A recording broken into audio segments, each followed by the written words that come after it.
إن الحمد لله نحمده ونستعينه ونستغفره ونعوذ بالله من شرور أنفسنا ومن سيئات أعمالنا.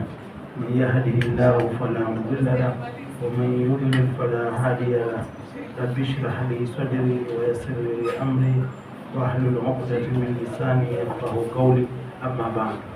Ama baada ya kumshukuru Mwenyezi Mungu Subhanahu wa Ta'ala na kumtakia rehema mtume wetu Muhammad sallallahu alaihi wasallam, nachukua nafasi hii kama nilivyokaribishwa katika semina yetu hii ya walimu kwamba mimi nizungumzie mada au agenda inayosema afya ya akili na ustawi wa kisaikolojia katika elimu.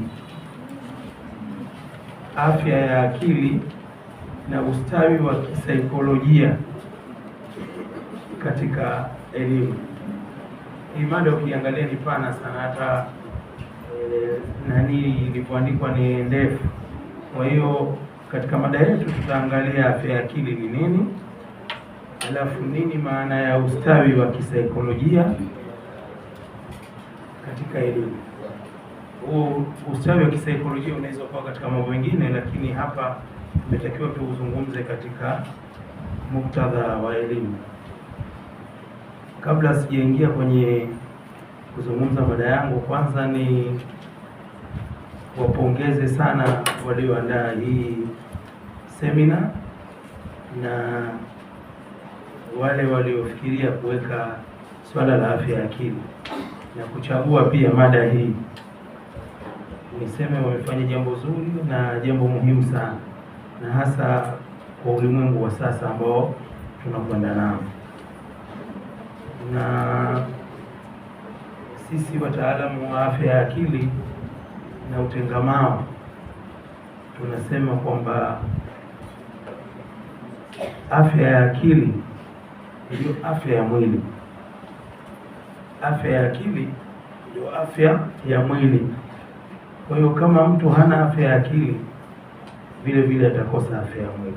Kwa hiyo kwanza nitoe taarifu, definition ya hii mada yetu. Tunaposema afya ya akili na ustawi wa kisaikolojia katika elimu, kwa lugha ya Kiingereza wamesema ni mental health and psychosocial well-being in education. Hii ni dhana inayohusu hali ya ustawi wa kwanza kihisia, pili kifikra, tatu kijamii kwa wanafunzi, walimu na wadau wote wa elimu, na jinsi mazingira ya elimu yanavyosaidia au kuathiri ustawi huu. Kwa hiyo sisi tunakwenda kuangalia afya ya akili, ustawi wa kisaikolojia katika elimu, lakini maana yake ni pana zaidi, kwamba hapa hii afya ya akili si tu eti inawahusu wanafunzi peke yao. Hapana, inawahusu walimu, inawahusu wadau wote wa elimu. Kusema wadau wa elimu, hapa tumetaja wanafunzi na walimu. Sasa wadau wa elimu, hebu tujaribu kuwataja. Mimi naona ni wengi sana, lakini ningependa nisikie na nyinyi wadau wa elimu mnawajua. Kusema wadau wa elimu, naam, yote yule anaweza akavolunteer. Tunaposema wadau wa elimu, mmoja wapo ni nani? Wazazi. Mwingine wanafunzi, nimemtaja. Umesema wanafunzi, walimu na wadau wa elimu. Wadau sio mdau.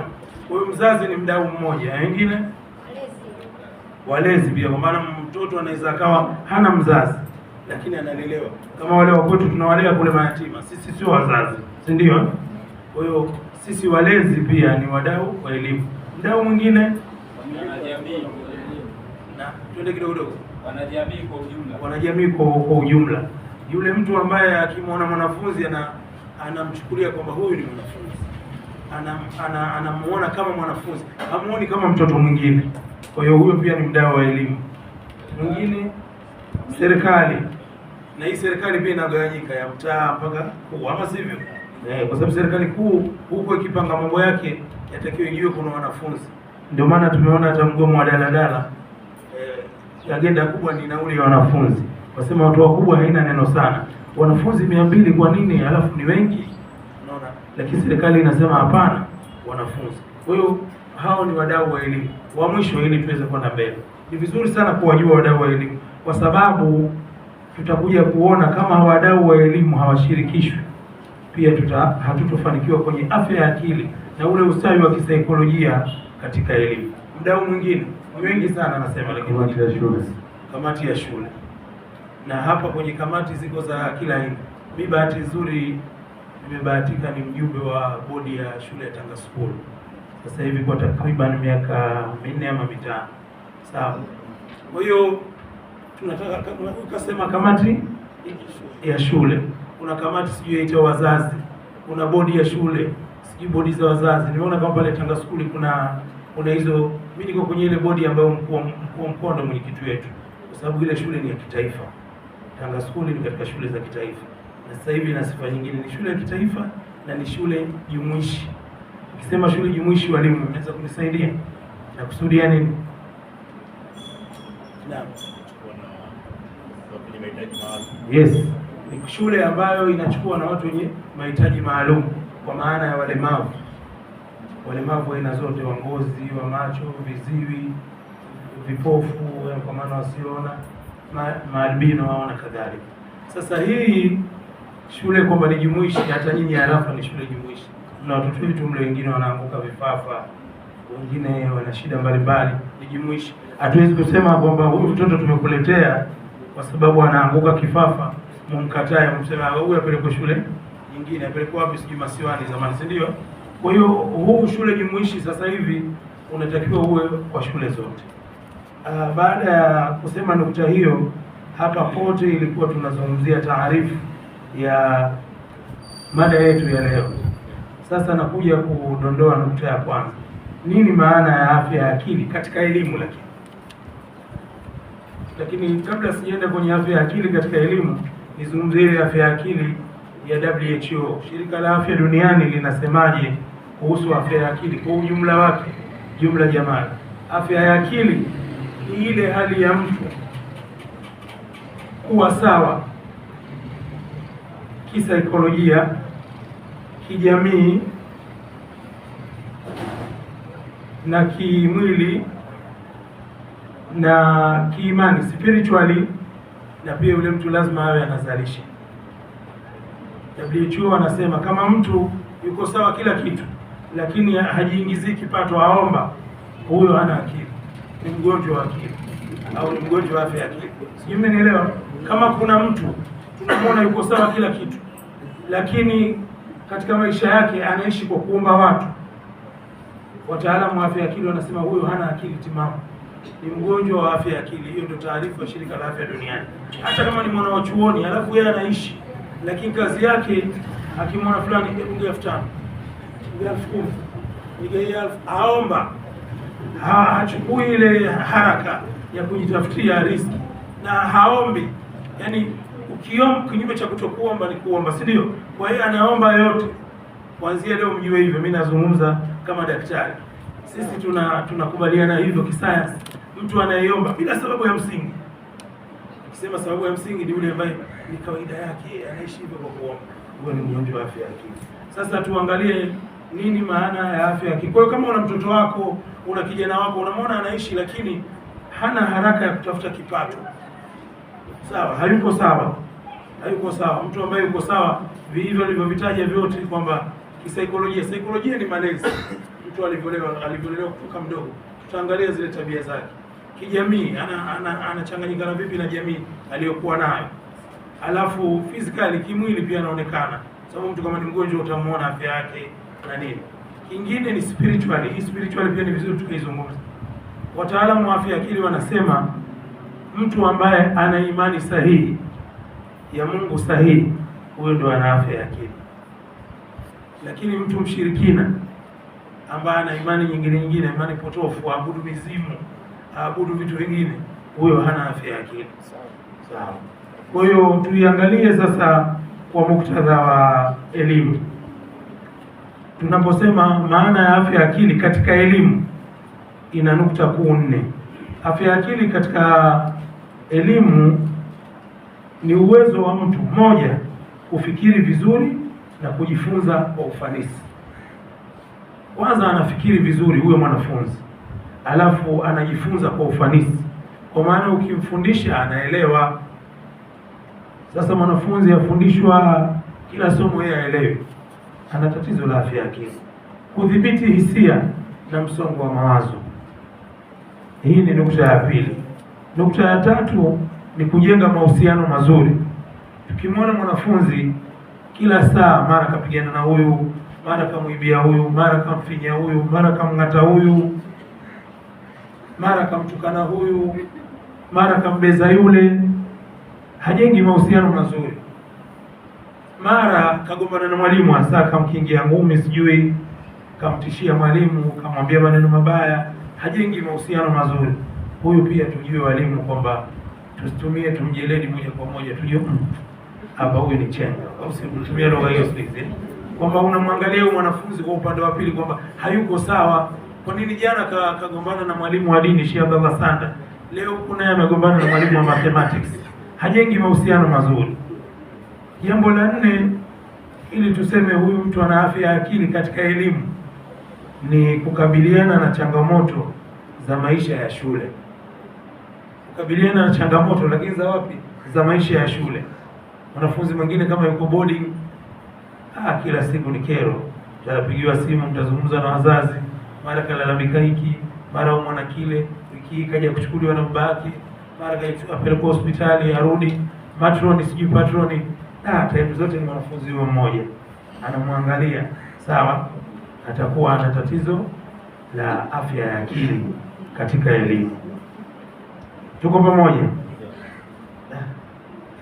Nimetakiwa nianze saa 10:30 mpaka saa 11, kwa hiyo nina nusu saa. Ngoja niende haraka. Kwa hiyo baada ya kuona afya ya akili katika upande wa elimu, kuna kipengele tunasema hiyo afya ya akili sasa katika mazingira ya elimu ina vitu vifuatavyo: ni ufanisi wa kujifunza, nidhamu na ushiriki darasani. Ukimwona mwanafunzi hana nidhamu na hashiriki darasani, pia huyo kuna shida. Mahudhurio bora shuleni, sawa, mahudhurio bora shuleni. Kuna ugonjwa kabisa wa afya ya akili ambao unaitwa utoro wa shule. Huko nchi zilizoendelea Ulaya na wapi tumekwenda, kwamba unaletewa mwanafunzi atibiwe kwa sababu ni mtoro. Tumeelewana? Na kwa nini kule? Kwa sababu nchi kama niliyokwenda mimi Australia, ni first world country, nimekwenda kuona kwamba ni kweli ni katika elimu wao wamefika ile standard ya wanafunzi 4 mwalimu mmoja. Wanafunzi wangapi? Mwalimu mmoja. Kutoka level gani? Kutoka chekechea mpaka university. Mimi nimeenda kwa level ya university, tulikuwa wanafunzi 4 na profesa wetu mmoja. Na nimeenda kuona inakuwaje walimu. Mtu mwingine anaweza akashangaa, utafundishaje wanafunzi 4 mwanafunzi mmoja? Ni mwalimu mmoja. Ni kama vile madrasa zamani kule wanavyofanya. Darasa letu lina wanafunzi 40, si ndio? Viko viti vya wanafunzi 40, blackboard moja. Kipindi cha hesabu kikifika wanaingia walimu 10. Wakishaingia walimu 10, mwalimu mmoja ndo anapita mbele. Wameshajiorganize. Atafundisha ile topic ya hesabu. Akishafika mwisho atatoa mifano, atatoa maswali. Alafu wale walimu 10 round table 4 na mwalimu anakuwa pale katikati. Anarudia ile mada ya pale. Anafundisha, anatoa kazi, anasaisha, anaondoka. Hivyo ndio wanafanya. Kwa hiyo kule hakuna kufeli. Tumeelewana? Ni true story. Napenda nieleze na upande wa afya kwa sababu ndio unanipeleka. Na hii ni vizuri mkajua. Kule sisi tumefika madaktari kutoka nchi 10 za Afrika. Naulizwa mimi mfano, bwana wewe watibu wagonjwa wangapi kwa siku? Naambia mimi nafanya kazi Makorora. Kuambia ule ukweli bwana, akiingia shift sijui natibu wagonjwa wangapi. Na ni kweli wazungu pia wameshangaa, lakini ndio walisia. Kwa sababu daktari wa Makorora akiingia asubuhi au Shifa, pia nimefanya Shifa, umeingia asubuhi huko kwenye chumba cha daktari, wagonjwa walioandikisha, unamtibu mgonjwa, unamaliza, anakuja nesi akwambia kuna mtu huko kagombana na pikipiki kashapelekwa theta, watoka. kwenda mtibia yule, si ndio? Warudi watibu ambao kuna mtoto sijui kameza njiti ya kibiriti, watoka na mtibu pale pale Shifa. Kuna mgonjwa uko dini, hali imebadilika, hapo waje chukuliwa wewe hapa, waenda kule, kwenda mtibu. Kuna mama leba huko, mtoto ameshindwa atoki, njoo daktari utusaidie, ndio uko shift hapo. Sasa utaweza kuweka rekodi unatibu ugonjwa ngapi? Uwezi. Sasa wenzetu walikofikia, na nimeshuhudia Australia, daktari wa degree 1 kwa siku wanatibu wagonjwa 8 tu basi. Daktari wa degree 2 ambao tunaita masters, tunamuita ni specialist, anatibu wagonjwa 4 kwa siku. Daktari ambaye anaitwa super specialist, huko kwetu hatuna, bingwa wa mabingwa, yeye una PhD katika hiyo fani, anatibu wagonjwa 2 kwa siku, na wana madaktari wa kutosha. Na sisi tumeenda ambia, bwana, kama vipi kubaki hapa, tuendelee na kazi, tukupe uraia, ukamchukue bibi yako, nyanya yako, wote lete huko. Kwa hiyo wameweka mazingira. South Africa, kutoka kule nikaja South Africa, wanatibu daktari wa degree 1 Cape Town, mpaka ile Afrika Kusini na majimbo. Cape Town ndio kama ile juu, pamoja na wapi hapo wanaita Johannesburg. Daktari mmoja wa degree 1 anatibu wagonjwa 24, standard kabisa. Wa degree ya pili 12, super specialist wagonjwa 8. Ndio maana viongozi wetu wanaenda kufanya check up huko. Sawa, tunarudi huko kwenye afya ya akili. Katika yote hiyo pia ni afya ya akili, hiyo pia ni afya ya akili. Afya ya akili katika elimu. Baada ya kuona hiyo, sasa tunakuja lile neno ustawi wa kisaikolojia, ambayo Kiingereza ni social, ni psychosocial well-being. Hii psychosocial, haya maneno mawili ya Kilatini. Psycho na social ni maneno mawili ya Kilatini. Psycho anakusudia psychological, social ni social. Tukisema psycholojia kwa maana nyepesi, ni mtu jinsi alivyolelewa. Na kulelewa hapa, wanasayansi wanaanzia kuanzia mimba ilivyoingia tumboni. Huyu mama wakati anabeba ujauzito wa huyu mtoto ambaye atakuja kuzaliwa, alikuwa kipindi hicho ana hasira na mume wake, wanagombana au wanafurahi, sawa, yule mtoto kule vile vitamwathiri, kwamba wakati huu ujauzito huu mama anaupata wakati ya Mwenyezi Mungu. Je, mahusiano ya mtu wa karibu ya huyu mama ambaye ujauzito umeingia ni mume wake yakoje kipindi hiki? Yakiwa mazuri, tunatarajia kupata mtoto mzuri. Yakiwa mabaya, tunatarajia kuja kupata mtoto mbaya. Kwa wakati mwingine tusimlaumu mtoto, tuanze kujilaumu sisi wenyewe. Tunaanzia huko, tunakuja mpaka huyu mtoto ameshazaliwa, siku amekuja duniani na hizo watu nyingine zote.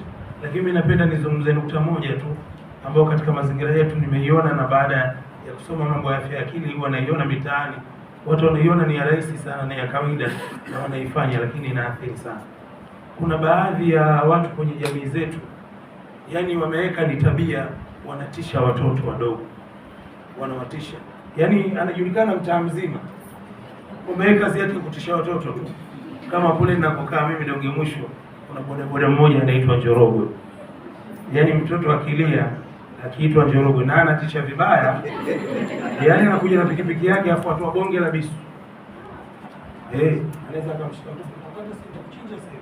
mtoto, atalia, atafanya kila kitu, mwingine atajikojolea na kila kitu. Na mzazi mwingine kwa kutokujua anafanya hivyo kwa makusudi. Wewe unafanya mchezo, anapigia simu Njorogo. Hii kisaikolojia inaharibu. Ndio hii social well-being naelezea. Vitu vile vidogo utaviona. Mtoto hatakiwi kutishwa, hatakiwi kuogofywa, hatakiwi kupigwa. Sawa? Mimi ni katika wale waumini niseme, au watu wa mrengo tunaokataza watoto wasipigwe, lakini kwa misingi ya dini. Tukija pale kwenye hadithi ya Mtume ambayo ni sahihi, pale tunastahili kwamba hatupingi. Mpige mtoto anapofikisha, muamrishe mtoto swala anapofikisha miaka 7 na mpige anapofikisha miaka 10. Lakini wampiga kwa ajili ya nini? Swala. Si ndio hadithi imekuja hivyo shaka? Na sio kupiga kumuumiza. Mashafa wanajua zaidi. Lakini sio eti sijui kitu kidogo umepiga, kitu kidogo umepiga. Unapoteza hii psycho social well-being, ustawi Kwa hiyo tuepuke sana hapa, na kusudia tusitumie sana kupiga au kuadhibu au kutesa kwa maana nyingine. Kwa hiyo huu ni muunganiko wa saikolojia, ndio ile saikolo, hisia, mawazo na hali ya kiakili. Mtoto awe kwenye hisia nzuri, apende, nani. Social ndio jamii. Hapa jamii ndio ule mfano nilotoa wa huyo mtu anaitwa Njoroge. Watoto wapate mapenzi kwa watu wote, family, watu baki na kadhalika. Na hii jamii inahusiana pia na mazingira yote yanayozunguka na ya shule. Kwa mfano, sote ni mashahidi, mtoto hapa kwetu Tanga atakayezaliwa Usagara, Mabangi, Wanjeka, Magomeni, Chumvini, Kisosora, Mwakizaro, na watakaozaliwa barabara za Namba na Raskazoni na Nguvumali, ni tofauti si ndio? Mazingira yanaathiri mtoto yanaathiri. Kwa hiyo tunaendelea. Jingine unahusisha pia mambo kama kuheshimu, kujiheshimu, yani hii social well-being katika saikolojia tunayokusudia inahusu kujiheshimu. Mtoto kumwona ana self esteem, anajiheshimu binafsi. Nadhani tukisema neno kujiheshimu lajulikana, tuambiana vyema lingine yule hajiheshimu kutokana na vitendo. Lakini jingine ni kujiamini. Mtoto ambaye yuko kwenye hii waliotunga hii mada kusema ustawi wa kisaikolojia, utamwona anajiamini, hana wasiwasi, anauliza swali kwa mwalimu, anachangia, anazungumza. Ukimuuliza pia hatetemeki, mtoto mdogo lakini atazungumza kwa kujiamini. Na hisia ya usalama shuleni, kwamba eneo la shule linakuwa na usalama na anajihisi yuko kwenye amani na kila kitu. Na mahusiano mazuri kati ya wanafunzi na walimu, Niseme mimi binafsi naweza nikasema sasa hivi tuna mabadiliko makubwa sana. Pia hapa napenda nitoe kisa ambacho mimi nimekiona, lakini kwa nukta hii ya mwisho, mahusiano mazuri kati ya walimu na wanafunzi. Mimi nimesoma hapa Kana Primary School zamani, miaka ya nyuma 1992 ndio namaliza. Hakukuwa na mahusiano mazuri zamani, ilikuwa hakuna mahusiano mazuri kati ya walimu na wanafunzi. Tukiwa darasa la 6, baadhi ya vijana wenzetu, sina haja ya kuwataja majina, sasa hivi ni watu wazima, wengine ni waheshimiwa, sawa, kikundi cha wanafunzi 5 walijimobilize kwa sababu kulikuwa na mwalimu mmoja ni albino, anachapa sana, wanatupigia sana, na marehemu Mohamed Mkadara, Mungu amrehemu, ndio alikuwa mwalimu mkuu. Sasa tukiwa darasa la 6, kwa sababu hakuna mahusiano mazuri ya wanafunzi na walimu, kisa ambacho kilitokea, angalia kilivyokuwa kisa cha aina yake. Walimu wa shule ya Kana pale nyakati zile ilikuwa hakuna staff room, wanakaa nje ya madarasa, wanaweka madawati yale wanafunzi ndio ofisi yake, atasaisha hapo kila kitu. Ilikuwa ile shule haina staff room, kijishule kidogo. Basi wakajimobilize, wakaenda wakavuta bangi zao pale Tangamano kwenye ile matreni ya mkaa ya zamani alokufa, piga bangi vizuri. Jioni wakenda madawati 5 kila mmoja wakanya juu ya yale madawati, wanafunzi wakanya wakajisaidia, alafu wakaingia mle darasani kwetu wakajisaidia tena, huku yamewekwa kinyesi kigumu darasani, wakanya kile laini, alafu wakaandika ubaoni matusi. Imeelewana? Asubuhi wamekuja, mimi nilikuwa head boy prefect wa shule, kufika pale kila mwalimu anasogelea dawati lake, ni nzi tu.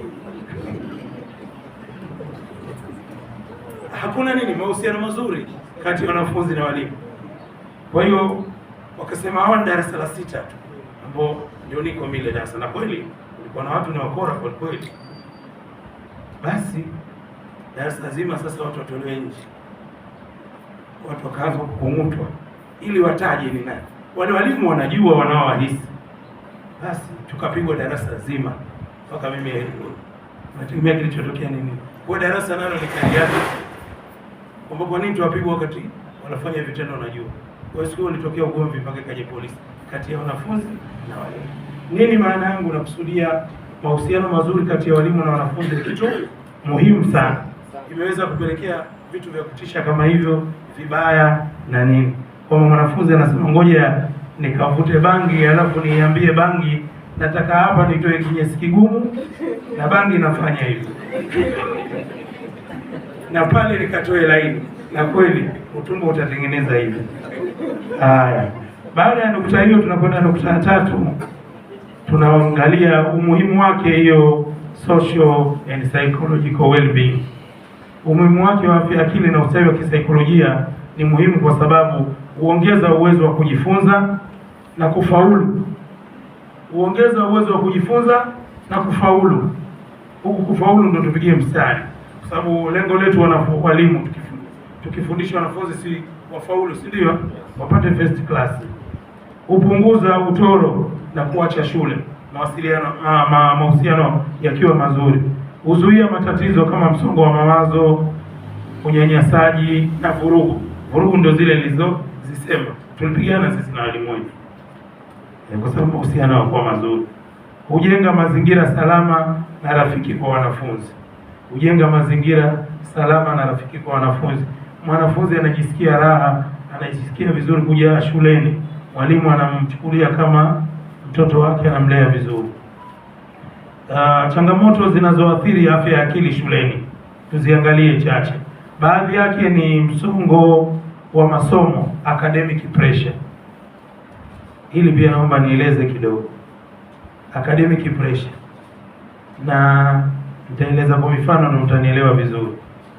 Siku moja nilikuwa nina mtoto wa kumlea, anasoma Nuru Boys pale Pongwe.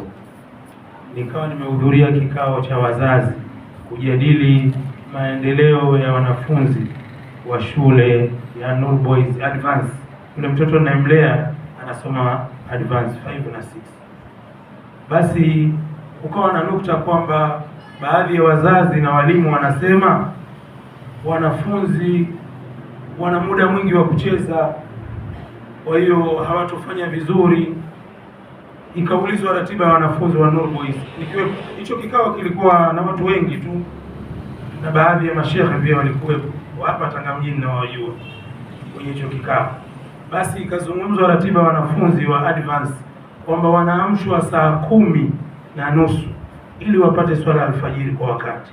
Kutoka hapo zitakwenda session mpaka saa 4 usiku. Yaani wakitoka darasani kuna programu hiyo, kutoka programu hiyo kuna programu hiyo. Nikasikiliza mpaka nikamaliza. Bahati nzuri nishakuwa daktari.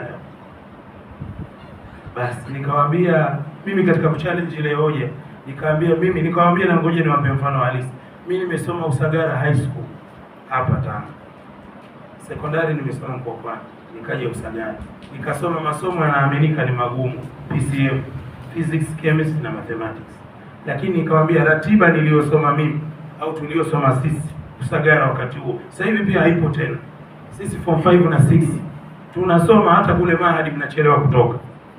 Mahadi si mnasoma mwisho saa 6, si ndio? Saa 7.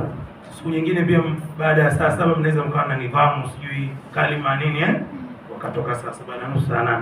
Sisi tumesoma PCM Usagara. Siku nyingine tunamaliza shule saa 3 asubuhi. Tunatoka hostel, tukifika Usagara tuna kipindi kimoja tu cha physics au chemistry. Tukishasoma tunaachwa huo. Na wakati huo hizo rekodi tulizotoa sisi hazijatoka sasa hivi. Sasa hivi wanao Usagara High School ina combination kibao. Wanasoma mpaka saa 10. Najiuliza haya masomo ni mangapi? Nyinyi walimu, masomo ya advance si 3 kwa 4. Kitu gani? Kuna lipi yani la ziada au kubwa unamweka mwanafunzi? Yani sio situation sijui remedio makorokoro gani, si ile walimu wapate pesa. Yani hata nashindwa kuelewa. Sasa hii ndio nukta ambayo naelezea kwamba tunakusudia, nilizungumzia nukta ya kwamba walimu kujenga mazingira salama na rafiki na kutengeneza kufaulu na kuondoa. Nukta inanifanya nitoe mfano ni kuondoa msongo wa masomo. Kuna kitu kinaitwa msongo wa masomo, sawa? Academic pressure, yaani mwanafunzi unamfundisha sana au unamfundisha masomo mengi. Tumeelewana hapo? Kwa hiyo tuangalie standard, masomo yasiwe mengi na pia usimfundishe sana. Fundishe kidogo. Fundishe kidogo, mwachie. Sawa? Kwa hiyo nimetolea mfano. kwenye kile kikao nieleze tu kilichotokea. Mimi nilipingwa na watu wote kwenye kile kikao, nilipingwa na watu wote. Wewe maneno gani? Ulete ratiba hiyo hapo? Hakuna ratiba namna hiyo bwana.